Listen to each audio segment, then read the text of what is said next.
Doctor Madhuri शाळा. ही माझ्याबरोबर अकोली मराठी शाळेच्या मुख्याध्यापिका सौ शोभा महाले मॅडम आणि मनीषा वर्चक मॅडम पीटी टीचर आणि हे अकोली मराठी शाळेचे सगळे विद्यार्थी. या शाळेचं वैशिष्ट्य म्हणजे की या शाळेमध्ये अभ्यासाबरोबरच इतर ऍक्टिव्हिटी म्हणजे जसं स्पोर्ट्स आहे किंवा एक्स्ट्रा करिक्युलर ऍक्टिव्हिटीज आहे त्याला नेहमी प्रोत्साहन दिलं जातं. आणि जेव्हा पण काही ऍक्टिव्हिटीज करायच्या असतील किंवा जेव्हा पण काही एक्स्ट्रा करिक्युलर ऍक्टिव्हिटीज करायच्या असतील तेव्हा शोभा महाले मॅडम नेहमी मला कॉन्टॅक्ट करतात आणि त्यांच्या सहयोगाने आम्ही हे कार्यक्रम पुढे नेतो. तर यावेळेस हा भगवान कस्तुरे नावाचा मुलगा सहावी चा तर याला स्कॉलरशिपमध्ये हा मेरिटमध्ये आला पहिला आणि आता जुडोसाठी त्याला बृहन्मुंबई महानगरपालिका ज्या स्पर्धा झालेल्या होत्या त्याच्यामध्ये त्याला गोल्ड मेडल मिळालं. हे तुझं नाव सांग ना तू. भगवान कस्तुरे. कितवीत आहेस? 6वी. अच्छा, मग हे तुझ्या हातात पुष्पगुच्छ कशासाठी? कोणी दिली फुलं? गोल्ड मिळाले. मला जुडो मध्ये गोल्ड मिळाले. ओके.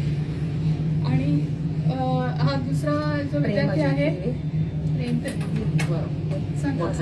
प्रेम अजय किरवे माझं नाव आहे. काय नाव तुझं? प्रेम अजय किरवे. कुठल्या स्पर्धा केली? सब ज्युनियर नॅशनल सिलेक्शन मध्ये माझा गोल्ड आलाय आणि आता स्टेटला खेळायला गेलेलो आणि मग आता नॅशनल पण खेळणार आहे. तू कुठे राहतोस? मी रत्नागिरीला राहतो. माझा गाव देवरुख आहे. पण इथे इकडं टाइम्स ऑफ इंडियाला राहतो साई स्पोर्ट. अच्छा, आणि शाळा कुठची? अकुर्ली. अकुर्ली महापालिका शाळा. आणि तो आता जपानला जाणार. जपानला त्याला प्रॅक्टिससाठी सुद्धा पाठवतात प्रॅक्टिससाठी 1 महिन्याला. तर या सगळ्या मुलांची आर्थिक परिस्थिती इतकी नाहीये की त्यांना डाएट आणि न्यूट्रिशनच्या विषयी काही माहिती असेल किंवा त्याच्यासाठी मी त्या लोकांचं डाएट आणि न्यूट्रिशनचं एक स्पॉन्सरशिप घेतलेली आहे की त्यांना त्याप्रमाणे फिटनेसच्या दृष्टीने त्या लोकांना तयार केलेलं आहे. आणि प्लस आता त्यांच्या जुडोच्या ड्रेससाठी पण सुद्धा मी प्रयत्न करणार आहे कारण की ही सगळे बेसिक नीड असते आणि हा नॅशनल लेवलला जाणार तर त्याचा फिटनेस महत्वाचा असतो आणि तो फिटनेसचं काळजी घेण्याचं काम जबाबदारी मी घेतलेली आहे. थोडंफार फुलाची पाकळी म्हणून मी हे सहकार्य करत असते आणि भाले मॅडम नेहमीच त्याच्या दृष्टीने आम्हाला एनकरेज करत असतात. पण हे तुमची सुरुवात कधीपासून झाली अशी मदत करायची? बरेच वर्ष झाले मॅडम. त्यावेळेस आम्ही लायन्स क्लबतर्फे या मुलांना ऍक्च्युली यांच्या घरापासून शाळेमध्ये येण्यासाठी सुद्धा पैसे नव्हते. म्हणजे शाळा तर त्यांना ऍडमिशन मिळाली पण शाळेमध्ये येण्यासाठी पैसे नव्हते. तर आम्ही लायन्स क्लबच्या सहकार्याने त्यांना बसेसचे पास काढून दिले पूर्ण वर्षाचे. आणि तेव्हापासून म्हणजे त्याला असं जवळजवळ 8-10 वर्ष झाली आम्ही या संस्थेशी निगडीत आहोत आणि त्यांना मदत करत आहोत. मग 8-10 वर्षात असं किती मुलांसाठी तुम्ही उभं करू शकलात स्पॉन्सरशिप? बरेचसे म्हणजे साधारण ड्रेस वगैरे दिले. मुलांचा आकडा सांगू शकाल का 8-10 वर्षात? 1000 मुलं मॅडम.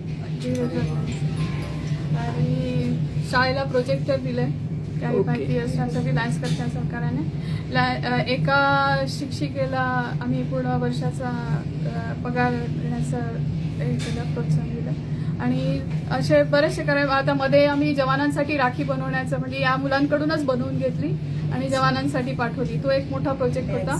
आणि दुसरं टाकाऊतून टिकाऊ वस्तू असा एक प्रोजेक्ट आम्ही केलेला. तर त्याच्यामध्ये वर्तमानपत्रापासून आपल्याला पेपर बॅग कशा काय बनवता येतील ते आम्ही शिकवलं.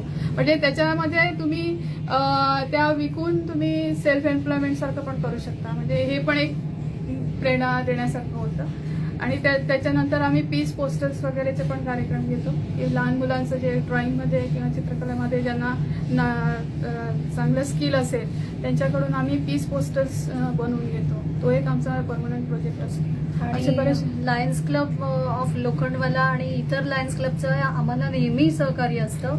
आमचे शिक्षण अधिकारी पालकर साहेब, डेप्युटी ओ खरे मॅडम आणि एओ सर्व अधिकारी आम्हाला त्यासाठी पाठिंबा मार्गदर्शन देत असतात की तुम्ही लोकसहभाग जास्तीत जास्त घ्या आणि आम्ही या लोकांचा म्हणजे मदतीसाठी सहभाग घेऊन मी फक्त दुवा आहे मधला या गरीब विद्यार्थ्यांचं चांगलं कसं होईल यासाठी आम्ही प्रयत्न करत असतो. कारण त्यांच्याकडे घरी खायलाही काही नसतं.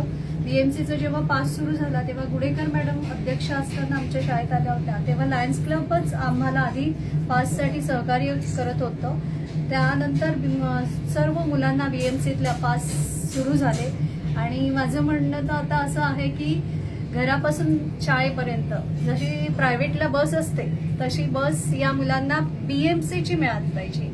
बेस्टची मिळू देत पण BMCची मिळाली म्हणजे ती मुलं सिक्युअर असतात. आणि आता तिकीट स्वस्त झाल्यामुळे त्यांना चढायला प्रॉब्लेम होतो, त्यामुळे स्पेशल बस या मुलांना मिळावी.